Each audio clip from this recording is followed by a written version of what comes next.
Hey everyone, welcome back to the Triathlon Weekly News Roundup presented by thefeed.com. As you can see by the thumbnail, we've got lots of big headlines this week, but we're going to first dive into the weekend's races and share some of the best performances we saw there. But before we do that, I wanted to say a huge thank you to all of you who have been messaging me, putting in lovely comments that encourage me to keep doing this. It motivates me so much to make it better and better each week, to devote more time to producing more content such as the podcast. And yeah, I'm stoked for the future. I just invested a bunch into a new camera, drone, etc. for when I go to the races and report at them, like the PTO US Open coming up this weekend. If more of you want to get behind the channel and support me, join the team. You can do so on Patreon and buy me a coffee. In the future, there's going to be some awesome rewards for doing so, especially for those who have joined in this first year of the channel. We're coming up on 1 year here in October, and it has been a blast. So huge thank you to all of you from me. But enough blabbering, and let's get into the races. Kicking it off, we had Alpe d'Huez Triathlon. This one is definitely on my bucket list. Oh my goodness, what a scenic race, but what a brutal race. I think it's almost as hard as doing a full Ironman. You got a 2.2 kilometer swim, but a brutal 118 kilometer bike with 3,200 meters of elevation gain, and a 20 kilometer run afterwards, which is pretty hilly as well. Leon Chevalier was the favorite coming into the race for the men, but he got sick leading up into it. So it was Nathan Grubauer who took the win there. And similar to the women's race, it was the bike leg that seemed to make the majority of the difference of those steep hills. But fun fact, actually Nathan's time was about 7 minutes slower than Leon's last year because of Leon's phenomenal bike pace that he set going up that mountain. So it was a pity we didn't get to see him do it again this year. Man, that's one of those races that I would love the PTO get a huge start list behind it and a big broadcast, because that course really does deserve it. And it really favors certain athletes over others, so we could see some interesting dynamics. But before we move away from that, I gotta show you the finish line video from Jean Calonne, the women's winner, who has one of the best finish line joyous moments I've seen in the sport so far. Had to share this with you guys. That is definite goosebumps. It looks like she was not expecting to take the win there. But moving on from that, we had WTCS Sunderland, which was a sprint distance race following the super sprint in Hamburg a couple weeks ago. Cassandra Beaugrand for the women was coming in as the hot favorite, and she defended that with ease. She managed to storm away from her other French teammate athletes on the run about halfway through and looked comfortable in the end. And on the men's side, it was Leo Berger and Pierre Lecour working together, as they admitted in the interview afterwards, to beat Hayden Wild. And late on the run, they managed to create a gap on him, but now had to deal with each other. And you've got to watch this highlight. They had one heck of a sprint finish. They're onto the blue carpet. Berger and Lecour. Lecour's going to have to come from behind. Berger has the tiger line with Lecour on the outside, and he's going to get there. Pierre Lecour wins for the first time ever. Poor Leo. He was up against Lecour, who happens to be a phenomenal sprint finisher. His first WTCS win in over 5 years. But there was one more race with the relay going on, and France again took another win there, even with a 10-second penalty. They were clearly fielding the strongest set of athletes, but obviously the relay is important to them going into Paris, the Olympics, and it was another clear-cut victory for them there. Interestingly enough though, Gwen Jorgensen, who was the second women's leg for the US, produced the fastest female leg of the day by 19 seconds. So phenomenal performance from her. She had a great day as well at the individual race, finishing 24th, I believe. So she is on the comeback trail for sure. And next up, we had Ironman 70.3 Maine. And on the women's side, it was Giorgia Perioni who took the win there. Her first 70.3 win ahead of Amy Zimmerman and Nicole Falcaro, who picked up her first pro podium. It was a ridiculous downriver swim. We thought Oregon was bad, but this one was even faster. On the men's side, Greg Harper finished in 14 minutes and 14 seconds for the swim. And from there, it was all about Trevor Foley.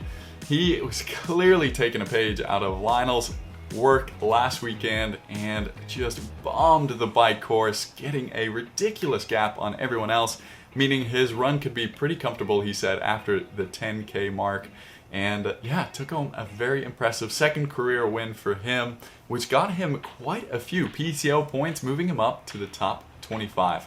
Now, it was Gregory Barnaby, Giorgio Perioni's partner, who managed to take home second place. Fun fact about him, he's nicknamed Lord Barnaby for his calmness and sportsmanship. In third place was, well, we'll get to that in the news headlines because that one was a bit dramatic. We also had a race in Finland. It was Challenge Turku, although I don't think this one will be scored for PTO points, but it looked like a beautiful race through that city and a bit of a preview to what we might see in Lahti, Finland coming up at the 70.3 World Champs. But okay, now moving on to the headlines, we gotta start with that one I just mentioned, 70.3 main. Matt Sharp finished ahead of Justin Metzler in third place, but was disqualified for not having his zipper done all the way up. In fact, he said he has one of those suits where it undoes all the way at the bottom, which is another part of that Ironman rule. It generated a lot of controversy, as we've seen in the past that Ironman doesn't always enforce this rule. Pro Tri News brought up several examples on their Instagram. Matt just happened to find that one referee who was willing to enforce it and cost him a lot of prize money, a lot of sponsorship bonuses, and mainly I've heard is quite the expensive trip to make to race that race in the first place, so it looked like just a bit of a costly trip for Matt there, and my condolences go out to him. Let me know what you guys think about that one. At number 2, a bit more of a controversial story. Thomas Steger received a 1-year ban for being in possession of a banned substance. According to him and his statement he released after the news was broken, it was an asthma spray from his father's practice that was found during an investigation into his home because he was part of a doping network. A lot hanging in the air behind this one. I can't really report on it with great certainty. I'd love to have heard him go on Jack Kelly's podcast and talk about it. He actually did follow me on Instagram, weirdly enough, on my personal account, so maybe one day he'll reach out to me to do a podcast, but until then, we can just see what the ruling he got was, and that's a 1-year ban, which is almost already over. He'll be back to racing, it looks like, in October. So, another one that I'd love to hear your thoughts on down in the comments. At number 3, and this is the US Open dropouts and replacements. A lot of movement going on for the PTOs. Big US race in Milwaukee, and we've got Martin Van Riel, who suffered a bike crash, breaking his scapula and getting some bruised ribs. Not good for him. A person who a lot of people called the favorite for the race. Alistair Brownlee, again pulling off another start line, it looks like, not being quite fully fit for this one. Chelsea Sodaro was mentioned here as well by Pro Tri News, but I haven't seen any confirmation on that, so that wouldn't be good for PTO, as she's been used in a lot of the videos for the upcoming event. We're hoping she makes it and is okay. But we did get some fill-ins for some of those athletes. There was a few more. We got Josh Amberger now racing, Sam Appleton and Matthew Marquardt, as well as Lauren Brandon. All of those athletes are phenomenal swimmers, so we will see them feature at the front of the race. So it does change the race dynamics up. Quite a big shakeup in the week leading up to the race. Speaking of appearing on start lists, Daniela Reef has announced she will be racing Ironman 70.3 Worlds in Finland, as well as, of course, in Kona. This is a huge announcement for me because it means perhaps my dream race might come true, where we get to see her against Taylor Knibb on the bike, and I think Daniela is probably one of the only women who can keep up with her on the bike, especially after seeing what she did at Roth. Here's to hoping she finds that perfect form again and goes in and puts on a show. That'll be one for the books. So much good racing coming up in August. At number 5, I saw Great Britain has decided not to host a WTCS race in 2024, citing economical reasons. Alistair Brownlee spoke up on this on a Try 24/7 interview, saying it's such a shame because this is how you bring up the new generation and you increase the recognition of triathlon. He also said it's really hard to regain the momentum and get the events back going again. Such a bummer for a massive country in the sport, and hopefully 2025 will see them host another event. And this is also coming off of the fact that Victoria has backed out of hosting the 2026 Commonwealth Games, and that's not so good for the triathletes of those Commonwealth nations who consider that event almost as big as the Olympics. And right now it's in a little bit of a limbo with the Commonwealth Games Federation trying to figure out who's going to host it. Again, it was for economical reasons, with the cost of hosting the event going upwards of $6 billion, so almost tripling what they were quoted. So it looks like hosting events, the pricing is going up and up and up. And speaking of that, Ironman Mont Tremblant is another one to fall off the list. This was just announced recently. Such a pity, because that's obviously an iconic race, but they've decided to just go with the 70.3 race there, just like they did at Ironman UK. Part of this, I heard, was the fact that they lost their title sponsor, Subaru, because Ironman went with the VinFast sponsorship, another SUV brand, and yeah, it looks like they couldn't quite keep up, and it looks like it just wasn't worth the city to host the event in a busy time of the year for them, so they're just going to keep the 70.3 race in June. And keeping on the news of Ironman, we had some news this week of them offering more and more slots to old qualifiers from last year, seeing if they wanted to go race their events in Nice and Kona this year. Clearly they're not filling up all the spots they were hoping for. Let me know what you guys would do. Would you guys take a slot if you hadn't qualified that year? Is it all just about the experience and the fun of going and doing it, or do you want to really qualify and earn your spot there? I've seen two sides to the story. I can see it either way. And finally, last Ironman piece of news. Arthur Horseau got his wild card to race the World Championships. If you guys didn't hear that story, he won Ironman Lanzarote. Unfortunately, he didn't make it on time to go pick up his slot to the Nice World Championships. So they gave it to a much lower ranked finisher in the race, and he was just left to plead with Ironman to see if he could get a slot. But it seems like they have finally come to their senses and given Arthur his spot for that race. So good to hear for him. It'll be his first World Champs, and he thoroughly deserved it at that Ironman Lanzarote race. So good on Ironman for doing that. Alright, that's it with the main headlines, but we're now onto the video of the week, and I've got to give this one to Jackson Laundry. He put up like the perfectly well done training camp video. Pretty humorous, kept it short, lots in there to learn, and yeah, great humor that I appreciated. So well done, Jackson. Video of the week to you.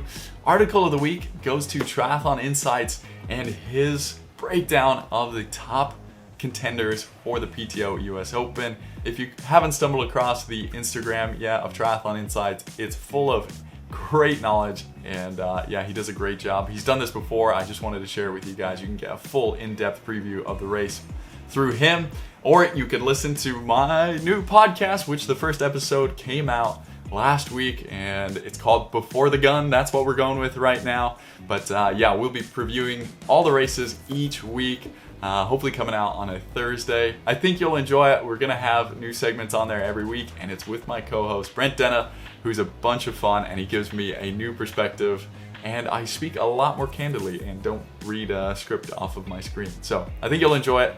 Go give it a go. Okay, and then on to my hot take, and this one is downriver swims are okay. I've seen a lot of people complain about the recent two races, saying, it's not the full Ironman 70.3, it doesn't count. But in my opinion, it changes up the dynamics of the race. It gives other athletes a chance to win, like Trevor Foley, for example. You don't have to go race it if you don't want to, and you can if you suck at swimming, and you can complete a 70.3. Fair and square. It's the same distances in my opinion. And lastly, onto my personal recommendation, and this comes off of my podcast, which you guys should listen to tomorrow. It'll also be on the YouTube with Alice Alberts, the winner of Ironman Lake Placid. She shared with me one of her secrets to success is just having fun and smiling. And you know what? I just wanted to pass that on to you guys. This year with my training, it's been a priority, and I've had a lot more fun than ever. I'm not sure I'm doing necessarily better, but again, that's what we're all in this for, right? Is to have a bit of fun. Unless you're a pro, then get cracking. But the rest of us, just make sure you're having fun in your training. Thanks, Alice, for coming on the podcast. It was absolutely amazing. Well worth listening to. Alice won that Ironman Lake Placid race with only 2 years of being in the sport.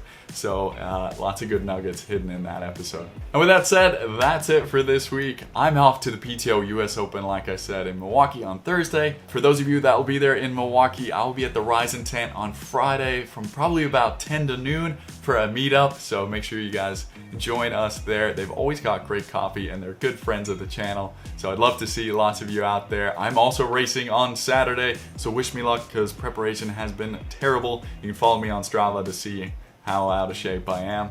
And then, yeah, follow on Instagram if you won't be out there for live updates behind the scenes, as always. And we'll see you in the next one. Have a good one. Bye.